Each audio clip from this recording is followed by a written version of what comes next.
Welcome back to Right Answers Mostly, a podcast on what you didn't learn in history class, but you really wanted to. I'm Claire Donald. And I'm Tess Bellomo.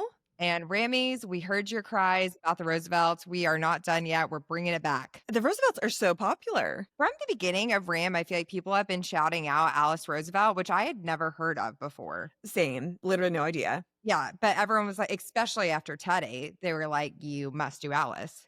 Well, Teddy was just it was like a Ram movement. Like I had people texting that even like don't listen regularly that were like, I'm just such a fan of Teddy Roosevelt. I was like, you don't say. No, same. Tess, this makes sense for us. I was like, where were we in school when everyone was like falling in love with Teddy Roosevelt? I don't remember this at all.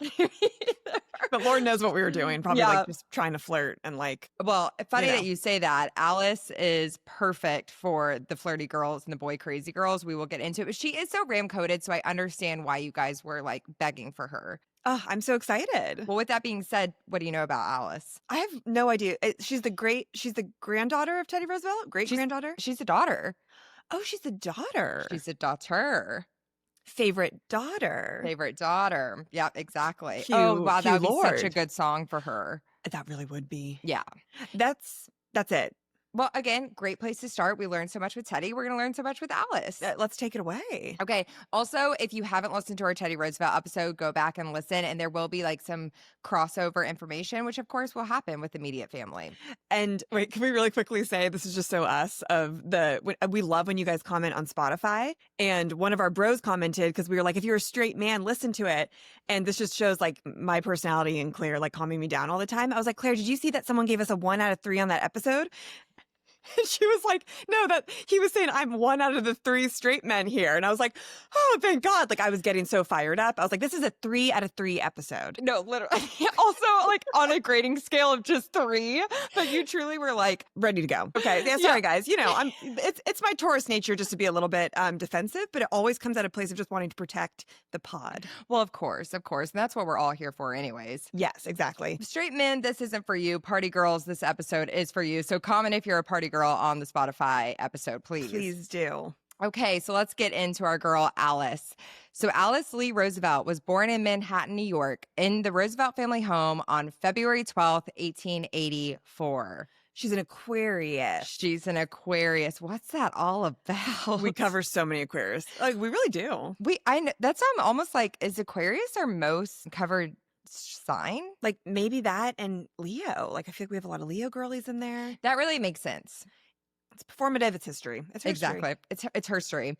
So as we know from our Teddy episode, her father was Teddy Roosevelt. He came from an extremely wealthy Manhattan family, the Roosevelt family. And her mom was Alice Hathaway Lee, and she comes from an extremely wealthy Boston family. I didn't realize she was a banking heiress from Boston. Oh, that is wealth. Wealth, honey. So like both sides of her family, she's just living. She's doing well. Oh, I want to be a banking heiress. Me too. I mean, I'll take an heiress if I would take like a chicken heiress, you know? A hotel heiress is so chic though. Well, like of Paris. course. I would want that. Course. Me too.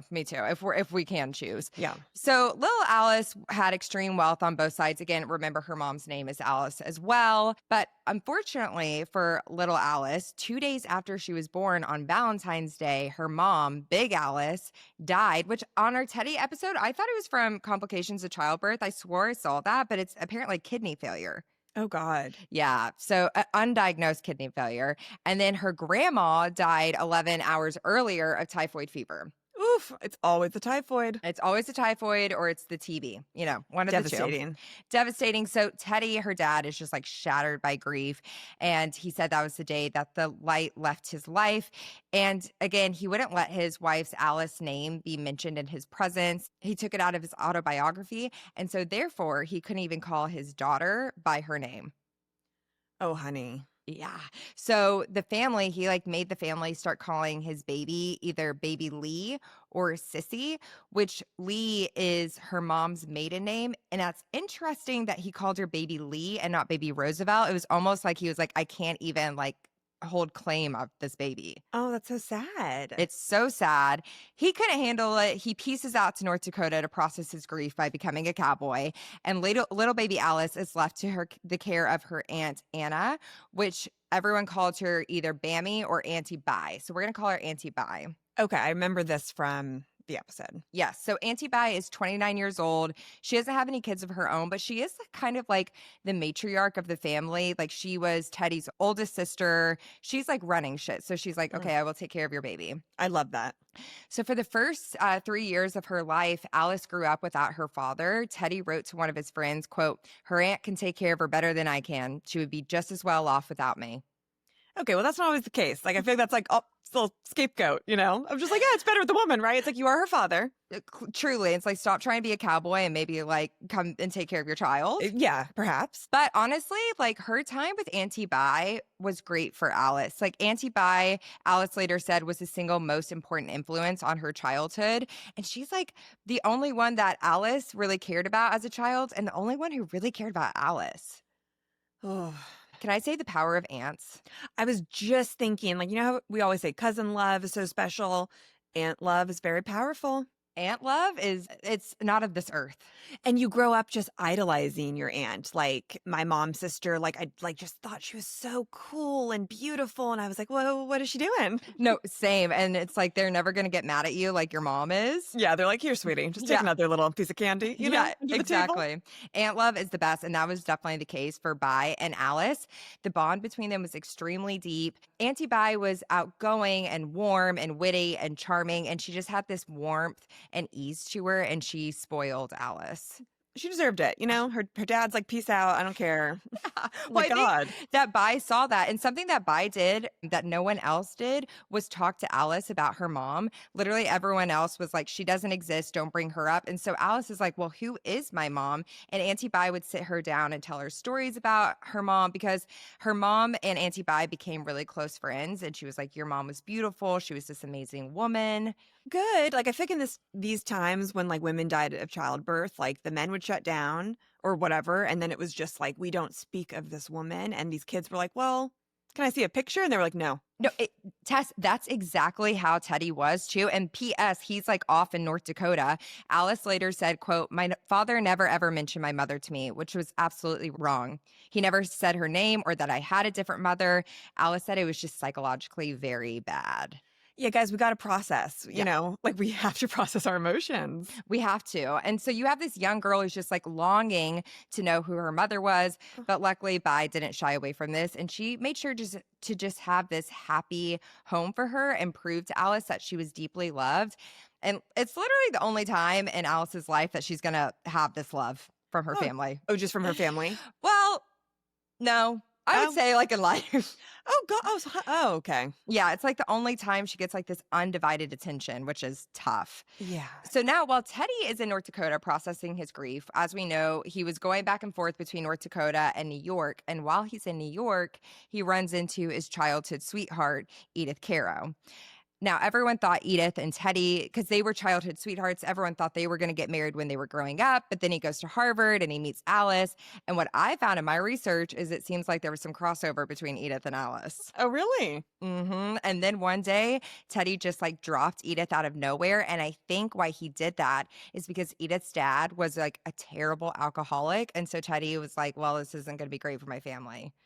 Well, it is hard to deal with, you know? It's like, And he's like, well, I did just meet this banking heiress. So like, he's like, gonna go this way. yeah, not looking bad for me. So they run into each other again. They fall in love and they decide to get married.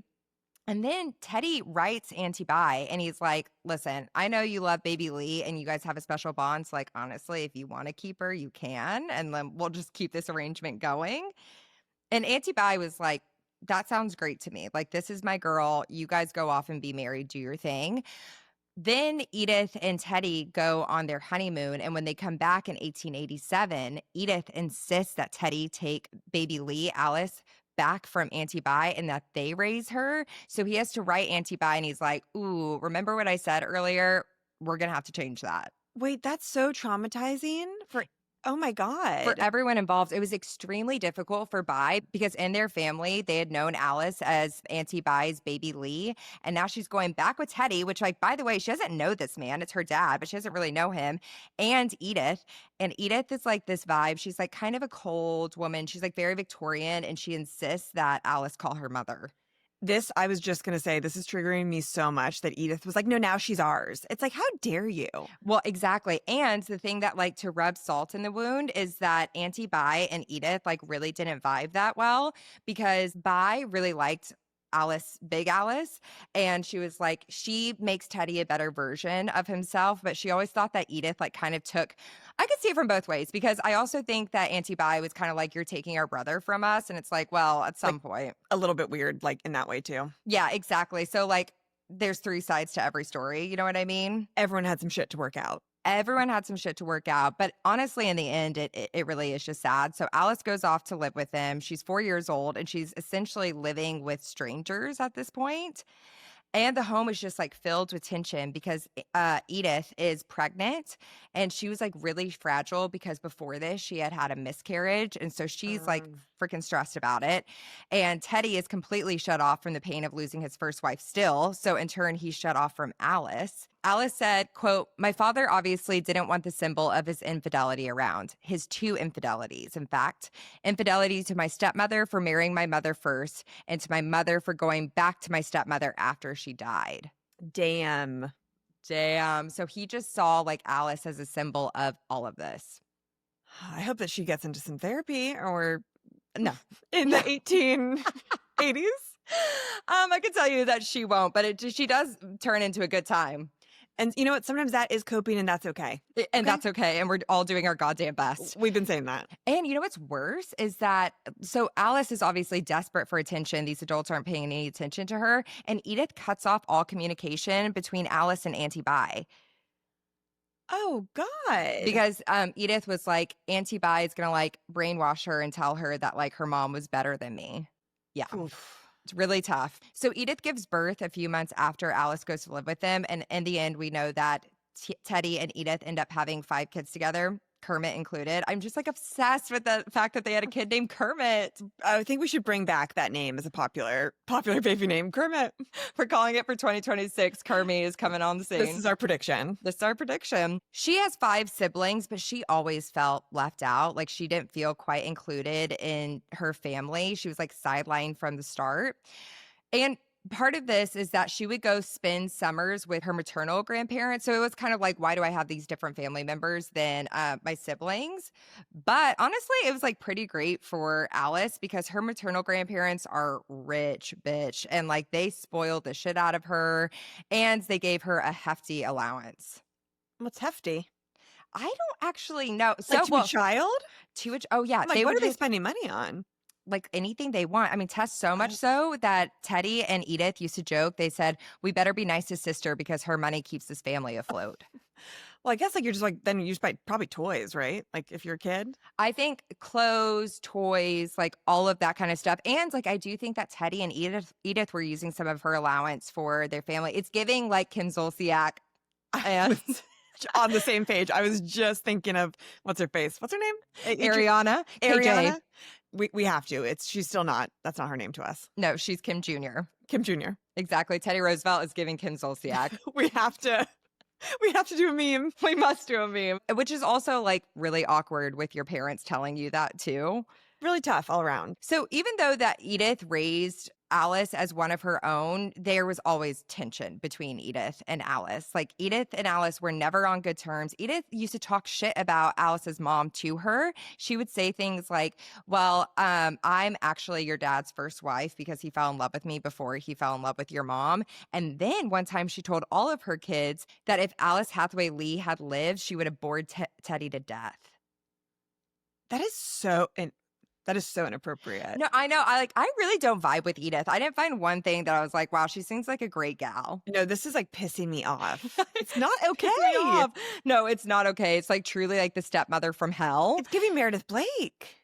100%. No, she was very much that vibe. Also, like to add to that is that like Alice was just a very spirited kid. She was a lot like her dad in the way of like they had the razz, they were very smart, they were very outgoing, and Edith was just like kind of cold, and like her kids were like classic Victorian children of like they'll listen to anything that they do. Yeah. I don't like it. Me either. But like I saying, like Alice does have this bright spirit, and we see it from the start, and we see like how much people loved her even as a kid because she was homeschooled like her dad for most of her life. She had like a baroness, so rich. But one year in 1898, she did go to school. And then she left, and her classmates sent this letter to her when she left. And it's crazy. They were like, "Our school is nothing without you. Our hearts are all broken to tiny fragments without you here. A place is vacant in our school, which can never be filled till you come back." Oh my God, that would have been my dream. Like when I was out sick in elementary, middle school to get that, I'd be like, they still remember me. Thank God. Same. And I feel like Alice was like, whatever, like Oh, you losers. What an honor. So she like just had that vibe. Good for her. So, as the Spanish-American War is kicking up, we know that Teddy is like busy reconstructing the Navy, and he's like creating the Rough Riders, those bros. The bros got a bro. The bros got a bro, and Edith is recovering from childbirth, so she's like very absent in the home as well. They moved to Washington. Alice is 13 years old, and you know what? If both your parents are vacant at 13 years old and you do a big move, how do you think that goes? Not well, bitch. Not well, bitch. In her parents' words, this was not great for Alice. Yeah. Well, guys, you've really put her through the ringer. I mean, already. But Alice was just like, live fast, die young, bad girls do it well. So one of the big things that was like so scandalous is that she rode up and down the hills of Washington on her bike with her feet on the handlebars. And people are like, oh, they're like, that whore? Literally. Literally. So that was shocking to people. Oh, she taught herself how to ride a bike like a man. I'm going to spit like a man. Oh, thank you for bringing it there. I'm going to ride my horse like a man. Hot. So before women rode side saddle, she was like, that's not a great way to ride a bike or ride a horse at all. So she, straddled the horse with both legs. Well, thank God. Riding a horse side saddle seems like one of the most uncomfortable things you could ever do. It's like, of course, women had to do that. Also, you can put both legs on each side, even with a corset and a skirt. Okay. But I feel like it was more like just the position was undignified. It's like, grow up. That's true. That's true. Grow up. But she learned how to do it, and she became an excellent writer. Like, she fast, daring, unafraid. She would miss dinners and curfews, and she starts hanging out with the boys. It is time. It is time. At 13, come on. The hormones are flowing, honey. She created this secret club of all boys, but she was the leader of it, and they would like have weekly meetings and stuff like that. Yeah. She's my childhood idol. She's who I wanted to be in every way. She's who we tried to be, Tess. Yeah, that's true. Yeah. So she's like causing a scene, but the final straw for Teddy was when one of the boys, one of her friends that was a boy, showed up at their house in a dress. And he was like, I have had enough. I mean, Teddy's bro energy. Can you imagine? Wait, so one of the boys showed up wearing a dress? Yes. Oh, because she like put him in it? I think that he was just like, we're crazy and fun. They're playing. Oh, yeah. And Teddy was like, you can't do that? Yeah, Teddy was like, you cannot do that. Teddy would have lost his mind at Harry Styles. Oh, he's not happy. He's like, in an all-female band? Yeah. He would not be happy. Like, they don't do that in North Dakota. Okay? No. So Teddy was like, Taylor Armstrong, enough. I don't have the energy for this. Alice, you are out of control. You know what? They actually proposed that they were like, we're going to send Alice to a boarding school to like get her in check. And Alice was not about this. And she responded by saying, if you send me, I will humiliate you. I will do something that will shame you. I tell you I will. I understand. I really do. I wonder, do we have any Rammies that went to boarding school? I'm so curious to like know your experience. Oh my God, that's such a good question. Yeah, please comment on the carousel at Right Answers Mostly or on Spotify if you have. Yeah, I'm just like, what is it all about? Well, okay, so I actually think in my research, the boarding school that they threatened her to go to, which I don't think is a boarding school now, but I think it's called Spence. It's the one that Gwyneth Paltrow went to in New York. Oh, yeah, Spence. Yes. So they threatened to send her there. And Alice had seen them when they lived in New York and how like they always had to like walk in a line and how they had to be like super diligent. I know some people that went there. Really? Mm-hmm. I actually think I might know a person too. But it's not a boarding school anymore, but it's No. like a private, fancy all-girls high school. Yeah. Well, and I think that Alice was like, I'm not about to go hang out with all girls. Who will I flirt with? I was very happy I went to co-ed because I was for a second thinking of going to the all-girls high school. Oh, and really? And I visited for the day and I was like, yeah, it's going to be a no. I was like, I need some motivation. I need some distraction. Truly. And luckily for Alice, you know where they send her? To Auntie B in New York. Oh, back to Auntie Bi. Back to Auntie B. They were desperate enough that I guess Edith was like, send her off. Well, well, well. Well. So Alice goes back to Auntie B. And honestly, this is like a great time in Alice's life. She's a teenager. She's in the city. And speaking of cousin love, she hangs out a lot with her cousin Helen. Oh, thank God. And they do so much fun stuff together, Tess. They would sit out on like the stoop of their house till late in the night and they would like catcall people and like whistle remarks at them. They would ride in cabs alone and like shout at men that they thought were cute on the street. Like they just had the best time. Good. I mean, good. Like she deserves it. They both deserve it. They really do. And this is like, even though Alice is being like young and flirty and like rich with her cousin, Auntie Bi again does create structure in her home. And she would take them to like the operas and she would take them to cultural things. And Alice would also watch how Auntie Bi interacted with people because she was described as spicy. And she was like, wow, people are so drawn to her. I want to emulate that in my life as well. And Alice later said that if Auntie Bi were a man, she 100% would have been the president. I know. And it's like, can you imagine Auntie Bi probably watching her brother become president? And it's like, I could have done that. I don't even know how to respond to that. That is just chilling to the bone in a way. I know. Was Auntie Bi like dating or was she considered like a spinster? So that's actually a great question. She did end up dating someone and she did end up having a kid later in life. But I think that I think her getting married and having a baby was later in life. And I wonder if that was okay just because she was like a really rich Roosevelt. I mean, probably. Think of Yeah. if like someone at this time in their 30s was having a kid, it'd be like Shocking. disgusting. It's like, you're not dead yet? I mean, God. Yeah.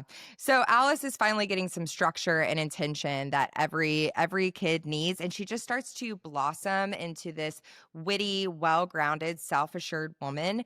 And Teddy and Edith see this in the letters that Alice is writing to them. They're like, well, I'll be damned. Like, our daughter is actually great. Because she's not living with both of you, making her feel terrible about herself. Exactly, because she's actually getting some love. So might try that out. So then Teddy returns. Tess, this is so us. Okay, so Teddy returns back from the Spanish-American War with the Rough Riders, and they have to quarantine at this one spot, quarantining from yellow fever. And so Alice goes to visit her dad and the Rough Riders at their quarantine spot. And she said, quote, if I was in love with one of the Rough Riders, I was in love with 20. Oh my God. She's like this horny teenager. Can you imagine? And then your dad brings back all of these like army men and you're like, which one do I want? No, literally, it's giving being a little kid with braces at the beach and like seeing the lifeguard and being like, they're going to fall in love with me. And just imagine your whole summer with them and like they're actually 10 years older than you and they're looking at you with like not that feeling. And your tankini With like your little tummy hanging out. They're like, this is it. This is where we fall in love. You're like, he's going to kiss me tonight. God, we all had that. Oh, it was just so exciting, wasn't it? It was so exciting. So to see your dad come back a war hero with all of these other soldiers, like, oh, And be like, hello, sailor. hello, sailor. So that was just Alice's vibe throughout all of her teenage years. She's so cute. She is so cute. So they moved back and forth between Washington and New York. I guess like when her dad was like, you're not quite as crazy. I can take you back now. It's always like very under his terms. It's giving Paris Hilton, like staying at, like going back and forth of being like, when you're good, you can stay with us. When you're bad, you get shipped off. Tess, that's such a great point. And also being like, why is our daughter so crazy? And it's like, well, maybe try spending some time with her. Yes, maybe like try to help heal the Wait. wounds. Is Auntie Bi Kyle Richards? Oh my God. Literally though. Wow, there's so many good parallels. The person that said in our recent review that they can't believe we compare reality TV to history, maybe don't listen. Yeah, honey. What else are you supposed to do? Oh, it was cracking me up. I was like, they were like, how dare they, these dummies. Oh, please. History repeats itself. Also, if we can't understand it through like a lens that is relatable to us, then we'll never learn from it. Also, people that watch reality TV are smarter and can analyze people's psychological reactions more. I said it. Michelle Obama watches Bravo, so like, what else do you need? Say no more. Say no more. Say no more. So they're going back and forth between Washington and New York. Eventually, Teddy gets elected to be vice president when McKinley becomes president. So they're back in Washington. And Alice is just very proud of her father. She loved him being in politics, she loved him being in power. And then she gets even more excited when President McKinley was assassinated and Theodore Roosevelt becomes the 26th president of the United States. I feel like that night they all like got drunk and just like danced and were just like, I'm coming out. I For think real. they were all truly celebrating. Well, Alice allegedly treated her father's new position as president with sheer rapture. Like, she was like, this is it for all of us, baby. And she's 16 years old, and she's like, my dad is going to be the most famous man in the country. Well, yeah, and then your first daughter, and how freaking chic. I know, so chic. But she couldn't publicly show her excitement just like the rest of the family did. But yeah, you're right. They were celebrating. She knew her life was going to change forever, but like, no one could have predicted her rapid rise to celebrity. They're all like in black, pretending to look sad, and then all just like giving each other like a little Like wink. little high fives on the Yeah. bottom. The family moves into the White House September 1901, and Alice is 17 years old. Like, also, what a time to be first daughter. Oh my God. 17, always we say that. It's like the coolest age.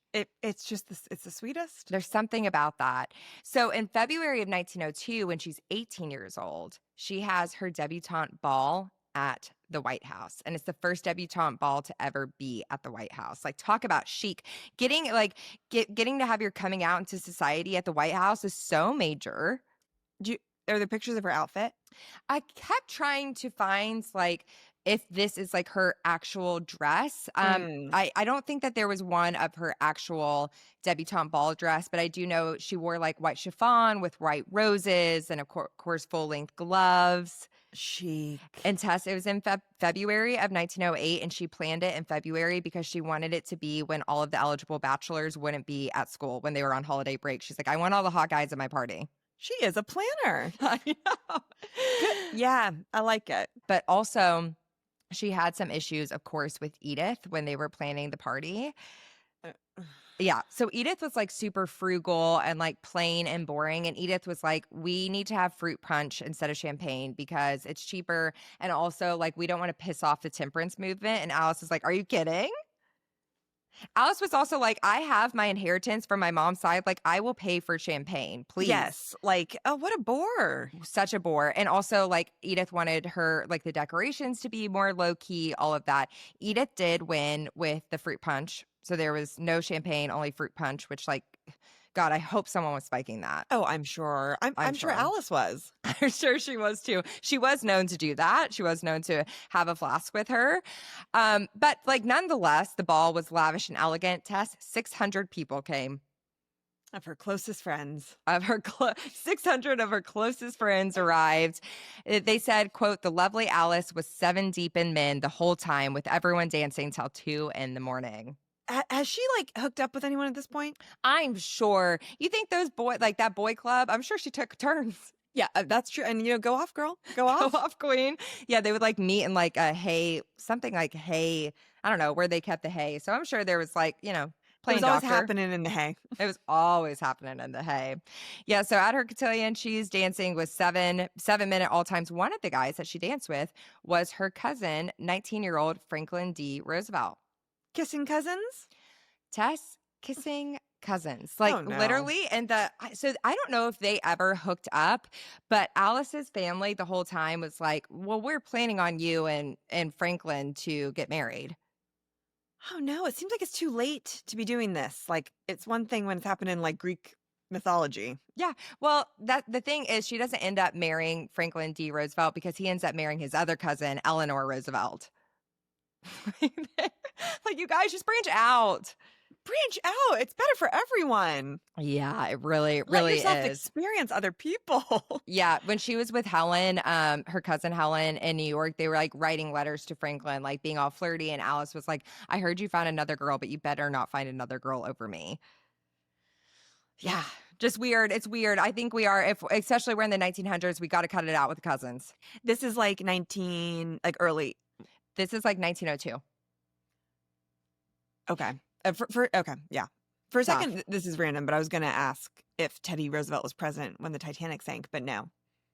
That would have been He like wasn't, but two after. he was like in the early 30s or like the mid to late 30s to 40s. Right. Yeah. Oh, I always get this confused. Okay. Titanic, 1912. Yep. Well, I don't have to tell you that. Yeah. No, thank you. Thank you. So it's an amazing party. And this isn't just Alice's debut in society, it's like her debut on the national stage. The event was widely covered. And something I never thought about is like there's no movie stars at this time. Like there are no movie stars, there are no singers, but there is Alice.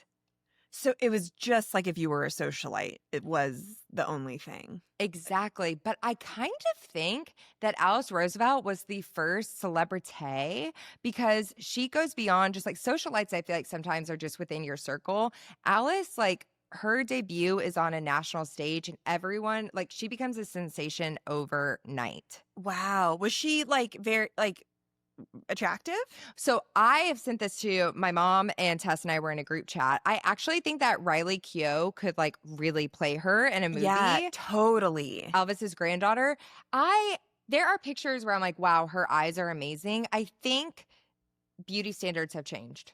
Yeah, but like, yeah, at the time, do you think people were like, she is like the hottest little thing? Oh, people were obsessed. They were Got like, it. she's so gorgeous. And she is we don't say this lightly, one of the first influencers. Her and Martha Stewart talk about it. Because like what she wore became instantly fashionable. Once she wore a gown, and this is why I'm wearing this colored dress, she wore a gown of what is now known as Alice Blue. It was like a gray blue that matched her eyes, and it sparked a colored trend in women's clothing. I I always like thought Hailey Bieber, huh? exactly. I always thought that Alice Blue was from Alice in Wonderland. Oh, it's from her. It's from Alice Roosevelt. Oh, that's a fun little fun fact. Also, we look very patriotic right now. We really do, which is And we're both perfect for our wearing episode. linen Yes, and Reformation. and a similar collar. Well, of course. This happens every time. It was us. It was us. It was us. So yeah, Alice, like truly, it's like whatever she's wearing, whatever she's doing, people wanted to know about it. Her picture was featured on a number of postcards, which were collected and circulated by fans. Like the public was so obsessed with her that they granted her the nickname Princess Alice. And the White House had to hire another secretary just to handle all of her fan mail. That's so chic. I know. I'm just like, God. I mean, listen, I know your parents were absent, but like, isn't it kind of worth it now? I mean, there will always be a part of me that's like, just because I was obsessed with the movie First Daughter when I was a teenager, that I'm just like, being First Daughter would just be like the chicest thing. I mean, not right now, but Not right now. sometimes in the past in this country, it would have been really chic. Yeah, Alice is all over the press. People are like wanting to know about her. And like, you might think, okay, she is like from upper class society, so she's going to be like really dignified and classy because everyone's watching her. No. Alice was like, I'm going to do whatever the fuck I want. And that's why people are still talking about you today, babe. Exactly. So she would like run around the White House with her like we talked about with in the Teddy Roosevelt episode. It had been so long since there had been like a family in the White House. So they had this like energy. They would roller skate throughout the White House. They would walk on stilts in the hallways. Okay, that doesn't seem necessary. No, but Alice would also like, she liked kind of scaring the guests because she would carry around her pet snake. That was a green garden snake that she called Emily Spinach. Oh.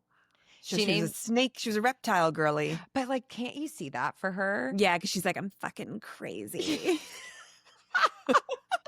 I'm fucking crazy. It's making sense. Yeah, but one thing, Tess, that she did that was so major, that was such a scandal, was that she smoked cigarettes. And not only that, she smoked cigarettes publicly. Whoa. And at this time, which I didn't realize, that was such a big no-no. Smoking cigarettes publicly for women was the equivalent of being drunk in public. I know, but just for women. Of course. That's why, like, when we get drunk, it's for the feminist movement. You know, it's to honor what we used to be shamed for. No, it's so true. It's like we are one of the first generations that can go out and get publicly drunk and like spend our money doing it. Yeah. So it's like, honestly, it's our right as feminists to do so. Exactly. But did she have a cigarette holder? I don't actually know. I'm sure she did. So chic. They're so chic, but I can also see her being like, whatever, and just I'm like raw dogging it. raw dogging a cigarette. So she, like, when she would light up a cigarette in public, it was front page news. And she didn't just smoke, like, she wanted people to see her smoking. She would be photographed at horse races, on trains, or at society events with a cigarette in hand and a little smirk on her face. Cute. Yeah, and the newspaper treated it as both shocking and fascinating. And her father obviously freaked out about this. And he said, "No daughter of mine is going to be smoking under this roof." So, you know what Alice did? She climbed on to the White House roof and smoked cigarettes. That is iconic. I know, isn't that amazing? She's like, "Okay, I won't smoke under your roof. I'll smoke on top of your roof." Oh my God. Yep. So she was, a smoker. And at a 1909 school convention, a Los Angeles school superintendent even suggested that Alice Roosevelt was responsible for spreading a smoking habit to the nation, which had, quote, "a demoralizing effect on the women of this country." But men were smoking all the time. Yeah, but it's women, it's gross. It is giving Titanic of her mom saying, "You know I don't like that, Rose." That was so good, Tess. That's the exact same time, too. Oh my, oh. Isn't that so interesting? Because it's like, I feel like everyone was smoking. I mean, it's just, like no one knew it was bad for you yet. No, exactly. So it's like, let the ladies have it. Literally just living in naivete. Yeah, they're having to deal with all of your bullshit. Like, let them get a little bit of a nicotine high. Come on. Truly, God, just to get through the day. Please. And so she's smoking cigarettes. And in 1903, she formed, this is also, who does this remind you of? She formed a famous trio with Countess Maggie Cassini and heiress Sissy Patterson. They smoked, gambled, and danced provocatively and defied curfew. You know what I thought of? Tell me.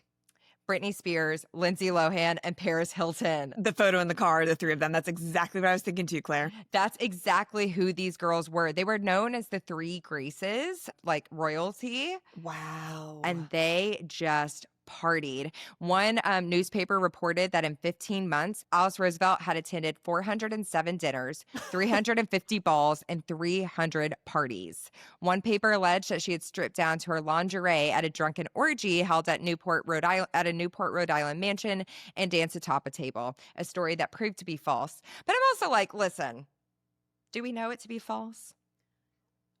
It shouldn't, go off, girl. If she's going to 300 parties, I'm sure she stripped down at one point. And get on a table. And dance. Let Alice dance. It's just crazy because you just don't hear about this women acting this way. And it's like, why should anyone care? It's like when you really think about it, it's like, it's just so unfair. It's so unfair. Also, women acting this way, like the first daughter of the country acting this way.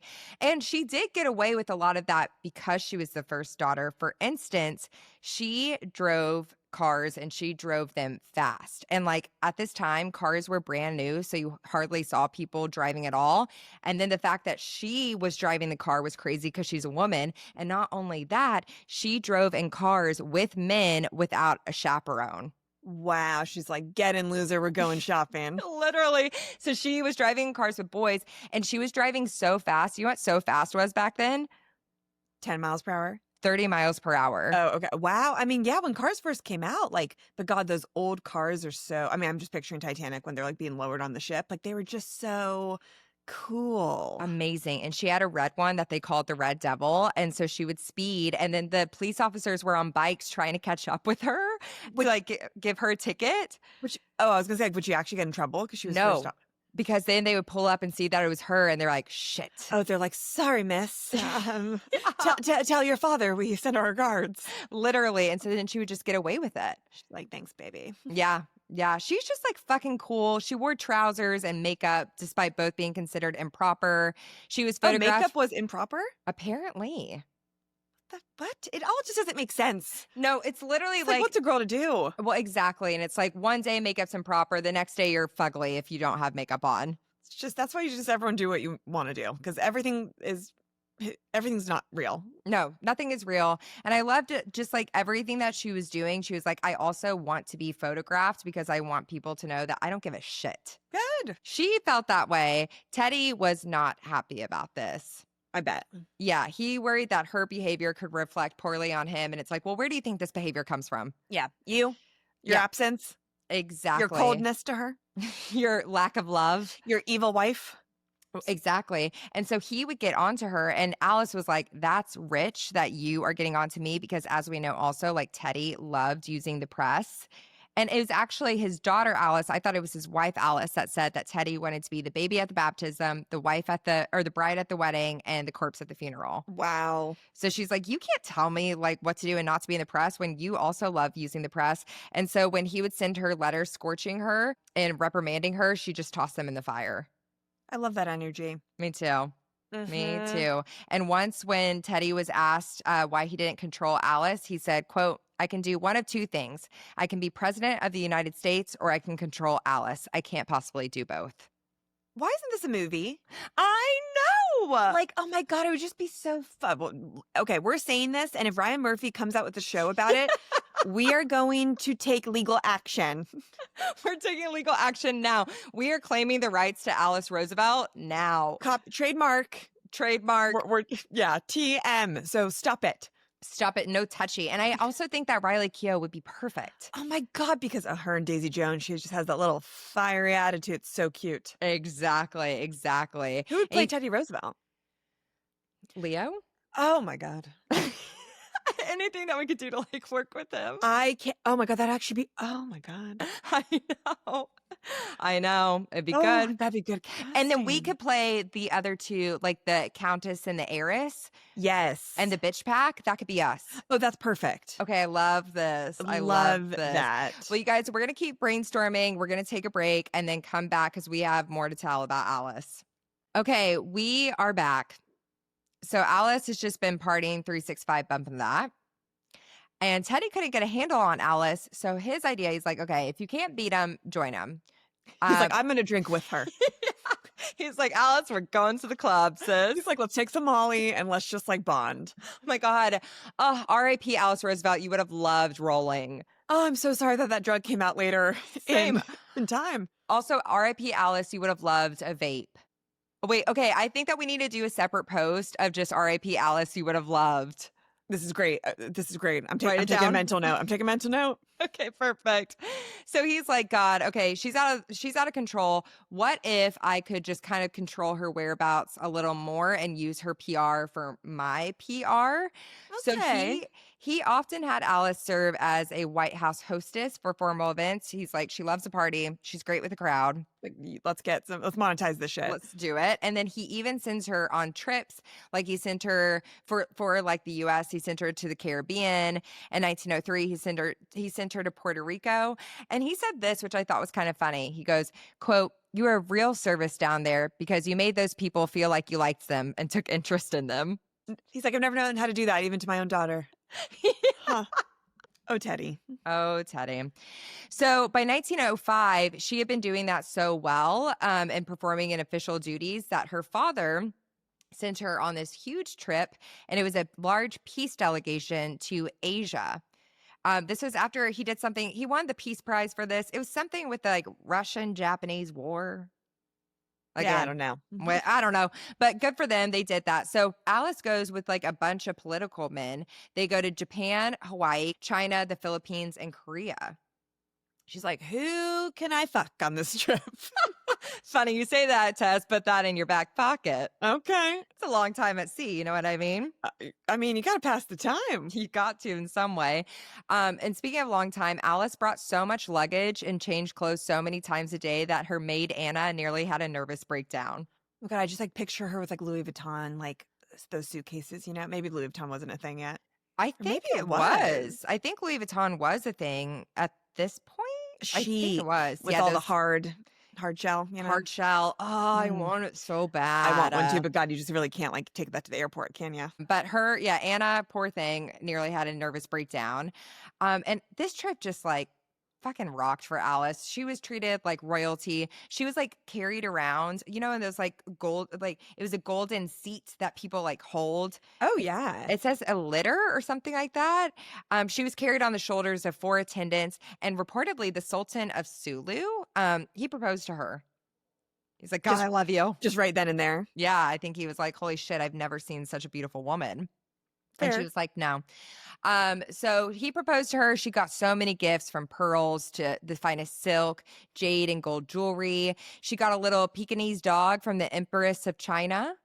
Oh, what a gift. What a gift! How cute. I know. But, that wasn't the only thing that she got on that trip. She got hers And then she got some. because she brought back a lover.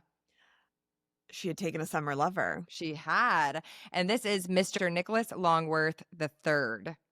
He was a Republican U.S. House of Representatives member from Cincinnati, Ohio. He ultimately would rise to become Speaker of the House.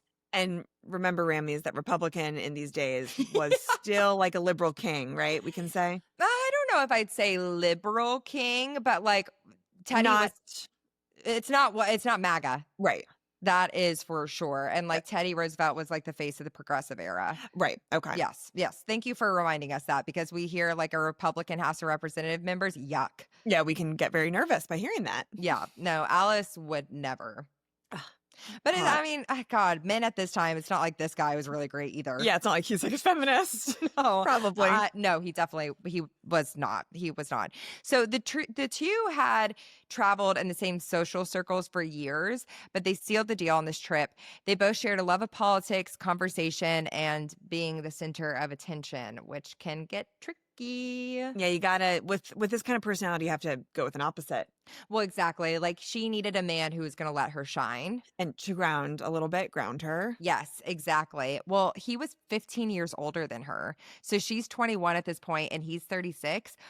Also, he's short, balding, but yet he had a reputation of being a Washington, D.C. playboy.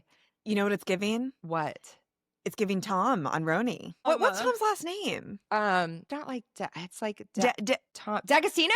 Yes. Is that it? Yes, it's Tom. Yes, because shoot, Luann D'Agostino. Yep, it's giving like, you're like, what the hell? But then you're kind of like, I can see it.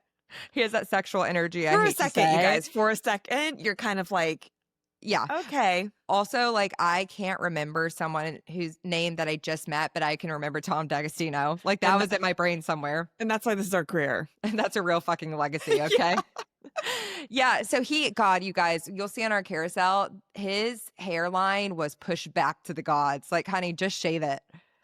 There has to come time that you accept it, and then You let it go. Blessed with less. You blessed with less. Exactly.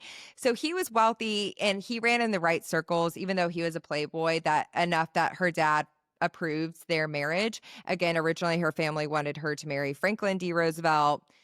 Franklin and Alice would never have meshed. Like, he was too soft for her. Please no. Yeah. And they were cousins. And also please that. God. Also that.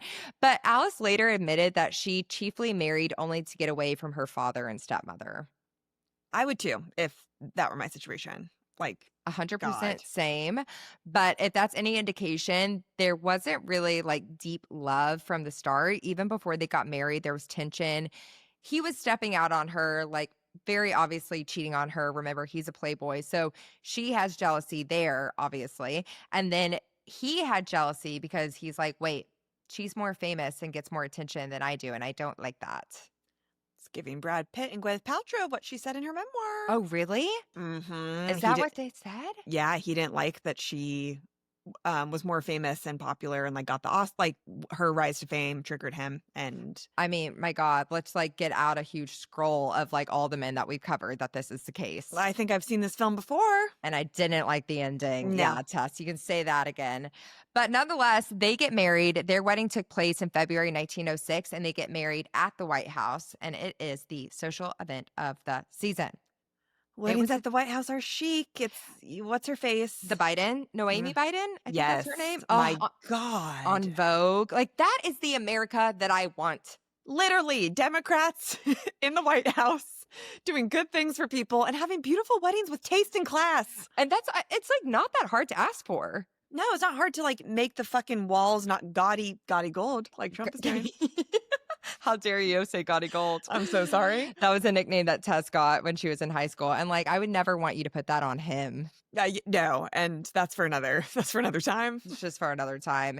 Yeah. So this wedding, Tess, was attended by more than 1,000 guests. That's too many. 1,000 of her closest friends. My social anxiety could never. I know. And like there was thousands of people standing outside the White House just trying to get a glimpse of Alice in her dress. So they have that. And then the Longworth family held a wedding breakfast after, which I'm like, what time do y'all get married? Oh, on the same day? On the same day. So they did like a 9 a.m. wedding? Ugh, tough. No. Tough. But in true Alice fashion, she cut the wedding cake with a sword from a military aide. She's like, come here, cutie. Give me that. She's like, this will do. So the wedding is like a big party. And as they are leaving the White House, her mother or her stepmother, Edith, took her aside and said, quote, I want you to know that I'm glad to see you go. You've never been anything but trouble. And Alice was like, hey, Edith, you can go fuck yourself. I was going to say something so mean, and I'm not going to say it. Good. That's like really great self-control. Good for you, Tess. Just continue. Continue so I don't. We will continue.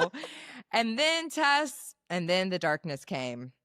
The marriage. The marriage. So while on the honeymoon, Alice got an anonymity. Alice got an anonymous letter saying that Nick had fathered a child to another woman and that he married her just for clout. That is so hurtful. So hurtful. And God. Alice was like, I think that Alice definitely knew that he had like been cheating on her, but she's like, ugh, men. But this was like so hurtful to her. And it's proven because she keeps that letter. And like, this was never proven to be true. But I think Alice was like, I'll never forget this. Yeah, I mean, if you get an anonymous letter like that, you probably will never be able to move past it. Even if your husband's like, no, I swear. It's like, that stays with you. That shit stays with you. And on their honeymoon, also, Nick had a drinking problem. So that was also not great for them. These poor women. I know. But like maybe Alice had a drinking problem as well. Yeah, it's so true. Like they are literally Luann and Tom that just like are partying together, that they just like, they're drunk in love. They are. They are drunk in love. It's so both have like true. the smoker's voice, just like, come here, sweetie. 100%. Oh God, Tess, what a great parallel. But it's actually interesting because at this time she grew closer to her Roosevelt family while distancing herself from Nick. So I think she was like, hey, maybe you guys weren't so bad after all. It's always a Nick, isn't it? It's always a Nick. We're talking about Nick and Jessica, of course. Of course. Wow, this person cannot listen to this episode. No, they really can't. The bad review. They cannot. This is for them. This episode's dedicated to them. It's dedicated to you, baby. That's right. So around this time is when Teddy decided that he wasn't going to run for president again. And this was actually pretty devastating for Alice because she was she's like, I liked it. I know. I like the fame. It's so true. And also, I think that Alice was starting to get more involved in politics. And she's like, you are a brilliant man and the people around you are losers, including Taft. So Teddy and William Howard Taft, again, the bathtub, used to be like really tight. And then Teddy's like, I'm not going to run again, but I will train you to be my successor. But Alice was always like, he's kind of a dud. And she was really critical of him. And there starts to be tension between the Roosevelt family and the Taft family. And in 1907, she's like actually so involved in all of this process. She has to get her appendix removed. She gets it removed at the White House. And she's like, put me back in, coach. I need to be involved in this whole process. And she actually burst a stitch when she's like trying to coach Taft into like what he should be doing. Which is like, I love this energy from her though. Wow, she's like, I gotta get back there. Yeah. Appendix or not. Yes, and like be involved in all of this. And it's just kind of a lonelier time in her life. She's mourning the closing chapter of her father being president. She hates her husband. Oh, also at this time. So Alice had a bit of a spending problem, which I'm sure you could guess. And her grandma or her grandpa on her maternal side was like, you are spending all of our money. Like, if I'm going to give you $1,000, you have to make this last for a certain period of time. If you don't, I have to put you on a strict allowance. Alice doesn't make it last. I don't think I can make it last either. I know. It's sometimes hard when someone tells you can only, you're like, but I want more. Well, and if you're used to that lifestyle, like what is she to do? Well, God, at least she didn't. Was this before credit cards? Because that's like when everything's gotten very dangerous, you know? That's what I'm talking about. But I do think there was like a different credit system though. Right. Yeah, so she was spending all of their money, so she was also put on a strict allowance. So she's just like kind of getting depressed. And then Taft does become president, and Alice gets insulted by the Taft family because they really downplay the Roosevelt's involvement in helping them get elected. She was like, I was rooting for you. We were all rooting for you. And then Helen Taft, his wife, sends her a formal invite to the White House for the inaugural luncheon. And Alice is kind of like, a formal invite? Like, I should be involved in this process. I lived here, babe. Like, you're going to just send me a little invitation? That would piss me off. Yeah, well, it really pisses Alice off. And she kind of spirals a little bit. She started openly mocking Helen and calling her hippopotamus face. And then Tess, one of the most iconic things that Alice Roosevelt does in her life, I think, is that when they are moving out of the White House and the Tafts are moving into the White House, she buried a voodoo doll of Helen Taft, the incoming first lady, in the front yard of the White House. Amazing. Amazing. Let's bring back voodoo doll culture. Let's do it. And she's like, I'm doing it at your house. She buried it in the garden. Her behavior earned her an official ban from the White House. Iconic. But Tess, that wasn't the last time that she got banned from the White House either. She also got banned when she started telling really crass jokes about Woodrow Wilson. So she got banned from his presidency also. Oh, I like her. I know, me too. I just think her energy is just like iconic. It really is. It's a breath of fresh air. It really is. So yeah, she's banned from the White House, but she stuck by her father's side when he ran for the president for the third time in 1912. Remember, he created the Bull Moose Party. But the thing is that this made her publicly go against her husband because her husband was supporting Taft in this election, and he was also running for re-election. And she was like, I don't care. I'm staying by my dad. Yeah, you got to be on the same you got to be on the same side, for that to work. Yeah, and so since she didn't publicly support her husband, it just like completely splits Nick and Alice even more. Like, if there was any love at all, it's completely gone. They did kind of present publicly as a team, but like they were living separate lives. Yeah. And during their marriage, like both Alice and Nick did have multiple affairs. Alice once joked about Nick's many flirtations, quote, I don't mind him having affairs. It's only fair I have a few of my own. So they were that couple.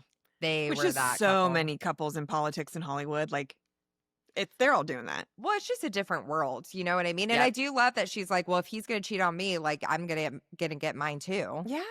She does have an emotional affair with this lawyer, Joseph S. She called him her soulmate, but their relationship faltered over political differences, which I'm like, sis, don't I know it?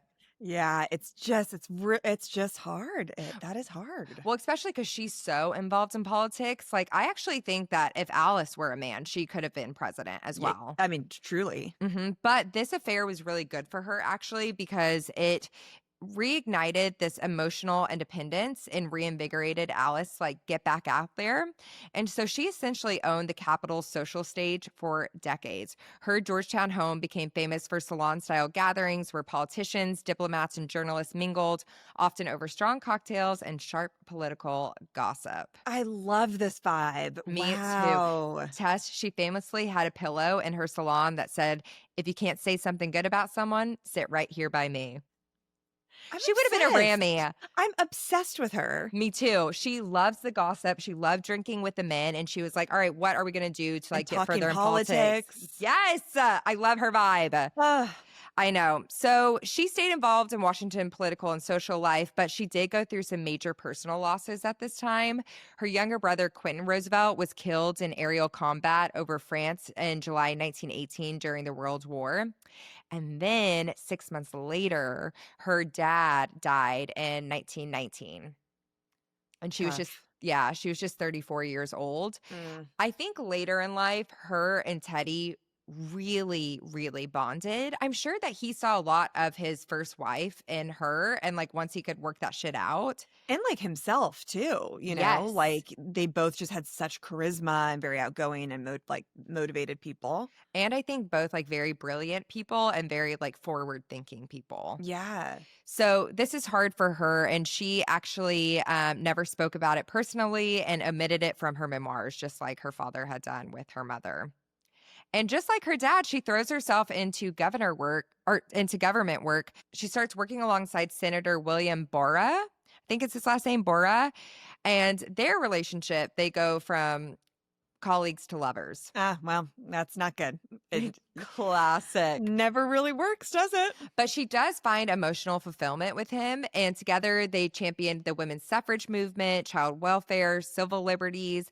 And it's like finally she found someone who could like match her freak in the way of like intellect, but he was also like really manly. And I think he was that guy who was like more quiet and like let her shine, but could also like play mental tennis with her. Love. Yeah, this becomes one of the most meaningful relationships in her life. But during this time, she finds out that Nick is having an affair with her former friend turned enemy, Sissy Patterson. One She was of the part. girlies in the car, Brittany? Yes, Paris? yes, one of her bitch pack. Oh, that's fucked up. So fucked up because this is like he had had affairs before, but this one was different because this was like really personal. Well, yeah, you don't touch that. You don't touch that. No, I don't know why they had a falling out. It seems like those other girls were like pretty cunty, to be honest. Like the other one, the Countess, like really loved taking her friends' boyfriends away from them and then just like dumping them. I just feel like women didn't have opportunity, so they were like really trying to work shit out in this way. You know what I mean? 100%. Yeah. So she finds out that Nick is having an affair with Sissy, and then there was rumors that William was her like new lover was also kind of having an affair with Sissy. My God, what did Sissy have going on? Sissy had it all. But Tess, at this time, at age 40, Alice discovered she was pregnant. We love to see it. At 40 years old. Isn't that amazing? Wow. Who was the father? Not Nick, That was the question. Well, the guy she was working with. there's lots of whispering about who the dad was, and it was discovered later, like officially, that it was the guy that she was having an affair with, and they found that from her diaries. So her daughter is born, her only child, Paulina Longworth, on February 14th, 1925. This family and Valentine's Day, like, there's so much They shit. have the same birthday? So Alice was born February 12th, but her Oh, mom that's and her right. grandma died on Valentine's Day. And then Teddy and her mom got engaged on Valentine's Day or married. Strong Aquarius lovers. There's strong Aquarius season Aquarius lovers. energy in the Roosevelt family. Interesting. Yeah, so Paulina Longworth was born February 14th, 1925. And Tess, she looks just like Alice's lover. So that's how they knew. Yeah. Were there paternity tests at this time? No, there weren't paternity tests, but they found out actually from historical research because Alice revealed that in her diaries. Yeah. That She's like, was I it. wasn't having sex with Nick. So that's for Not damn once. sure. She's like, I did not let that bald little freak touch me. Yeah, I get it. Yeah. So Nicholas actually does step up to the plate and it's like, I will raise this daughter as my own. And William also stays emotionally involved. But it's kind of ironic because I think Paulina had a weird kind of thing of like, wait, who is my dad? Because all these people are talking about it and they never really addressed it with her. That's tough. Yeah, it is tough. But also, William and Alice would stay in touch with each other because they would write each other letters in code. Like they would have code words for things like hello meant I love you. And they would like capitalize some letters and words and all of that. Wow. The I know, work. The The effort. work. Truly. Like, God, men could never these days. They can't even text back. Literally. God. So later in Alice's life, she remains in public eye and politics. Like her social clout is still huge. The Queen of Romania prioritized meeting Alice over the First Lady. Like she is still that girl. But then in 1931, Nick develops a bad case of pneumonia and he goes to South Carolina with his longtime mistress to rest. And he ends up dying on April 9th, 1931. And Alice was too late to say goodbye to him. Damn. And I do think so. Apparently, Nick's mistress and Alice really bond during this time. Interesting. Humans are so complex. Yeah, that's true. My God. Yeah. People really encourage Alice to run for Nick's seat. And I guess, what is it, the House? And she was like, I don't want to do that. She didn't want to exploit her widowhood. But I'm like, oh, God, I wish she could have got in there. Were women allowed to do that? Apparently at Oh, this time, yeah, okay, which great. is crazy. I guess some things had I changed, guess but this is in the 30s, right? yeah, yeah. So we need to do like the first woman in the House and the Senate. What's her name? Sandra Day O'Connor. Is that Oh, the yeah. first Supreme Court justice? That's I a th woman. I think so. I mean, someone literally messaged us being like, "You guys should do the history of feminism and the suffragette movement," which would be fascinating too. No, we have got to do the suffragette We movement. have to. We will, and we will. So during the Great Depression, like a many American, she found that she didn't have as much money. And also, like Nick's estate, they thought was worth a lot more. But when it came after taxes and collecting debt, they weren't left with a lot. I don't know where the Roosevelt fortune was for her. Also, it's probably like one of those things that rich people are like, we're really like cutting it close. And it's like, you're still so rich. Yeah, it's basically like when does Andy Cohen ask during the recession in 2008? He asked maybe OC. I forget who he asked like during the reunion, and they're all like, "Things are really tough. Yeah, we've had to downgrade. Yeah. Got rid of one out of 4 of our cars." It was like, "Shut up. It's But just she different than what they're used to." Exactly. But she does start modeling for tobacco companies to make some Oh, more income. it all goes back to the girl likes her nicotine. She loves her nicotine. She's like, 365 party girl, always. no better face for this. So Mm. she starts doing that. But Alice and Paulina's relationship, her daughter, grows very strained because Paulina was very shy and reserved, and Alice was not. She's like, "Mom, stop. You're embarrassing me." Exactly. And apparently, like, Paulina would like be talking, someone would ask her a question, and Alice would like finish her sentences, and they just did not understand each other. So that's really tough. And like within her family, Alice develops an extremely hostile relationship with her cousin FDR and Eleanor Roosevelt. So this is when he's starting to be president and developing like his New Deal policy. Alice did not like that at all. She's like, that's too much government involvement, which I would have to disagree with Alice on that one. But she did not like that at all. And honestly, though, she was just so nasty to Eleanor. She would like publicly make fun of her appearance. And like Eleanor and Alice were so different when they were growing up. They were actually like first cousins. And Eleanor was always like very like soft spoken. She was very charitable. And Alice was like, why are we doing like, I don't want to do charities. It's not fun. Mm. Yeah, and so they were both very bright, brilliant women, just in very different ways. And one time that I'm like, Alice, ooh, that's unforgivable. She invited FDR and his mistress to dinner, and she said that he deserved to have a good time because he was married to Eleanor. Oh my God, so cruel. She's It's like so so cruel. intense. Yeah, and it's also like I don't really think that Eleanor's doing anything to you. I feel like she didn't like any of the attention being taken off of her. She referred to FDR himself as 2 parts mush and 1 part Eleanor. God. So she just like hated them. Hatred. Hatred. But you know what family that she did love? The Kennedys. Oh, I bet she did. She was a lifelong Republican until she voted in 1964. She loved them. She loved Bobby Kennedy. I bet. I bet. I feel like she was like, I love this rich family. It reminds me of my own. My glory days. Exactly. But you know who she also loved that I'm like, what the heck, Alice? She loves Nixon. Ew. Gross. I know. Okay, she's losing me a little bit right now. Yeah, he attended her 90th birthday party. Oh my gosh, she lived a long time. She did. This was amidst the Watergate scandal. Listen to our Watergate episode. And you know, the crazy thing is, Alice is featured in 3 of the secret Nixon White House tapes, which came to light during the Watergate congressional hearings. She's on those tapes. They're like hanging out. What a jump scare. I know. It's just crazy. And now, personally, in her life at this time, sadly, so Paulina had grown up. She had gotten married. She has a baby. I think Paulina had some bad mental health issues and she ends up overdosing. And Alice, at age 74, adopted Paulina's child, Joanna. Damn. And that was a part of Paulina's wishes. Alice later said that it wasn't suicide, that it was an accident, but it was a mixture of pills and like alcohol and Oh, that's so I don't sad. we didn't understand mental health back then like we do now. Right. But Alice adopts Joanna, and Joanna and Alice's relationship could not be more different than Alice and her daughter's relationship. They were extremely close. Well, that's so nice you got to have that. I know, but it's just like the women or the relationships in this family are so odd. It's like Mhm. the direct members, they can't have like that bond. Yeah. Yeah. It's like someone else has to make up for it. It's very, very strange. But Alice, again, continues to be in politics throughout her life. She defended civil rights. She loved the Beatles. She admired Gloria Steinem and the women's movement.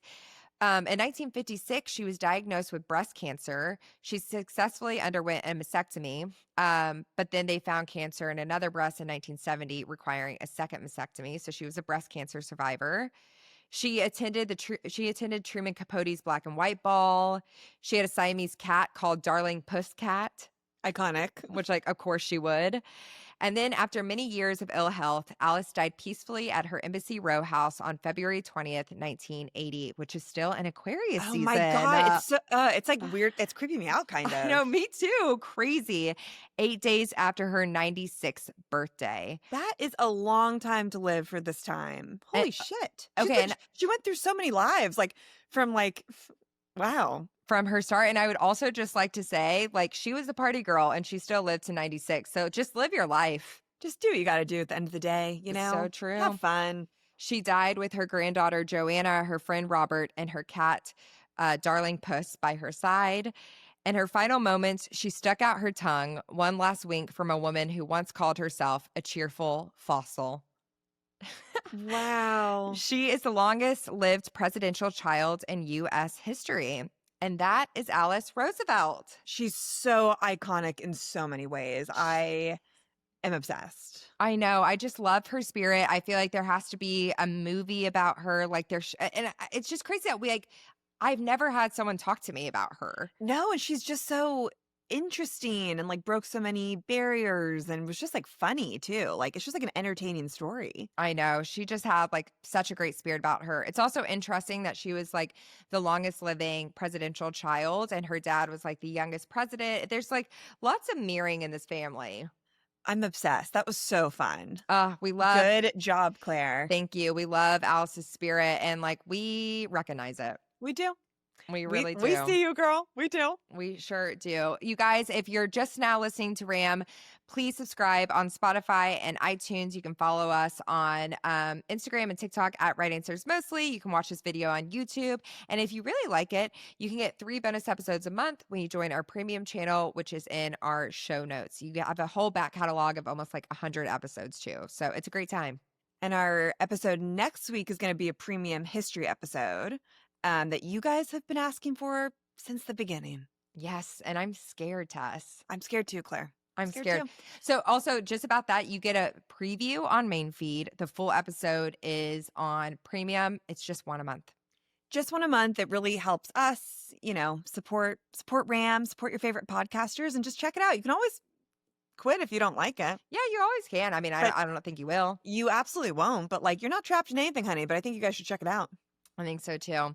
You guys, please comment also on Spotify. I'm like, here, get your to-do list out because we're giving it to you. Yeah, please, homework. Comment your thoughts on Spotify and Instagram, and we just love you. We love you guys. We will talk to you next week. See you next week. Goodbye. Bye-bye.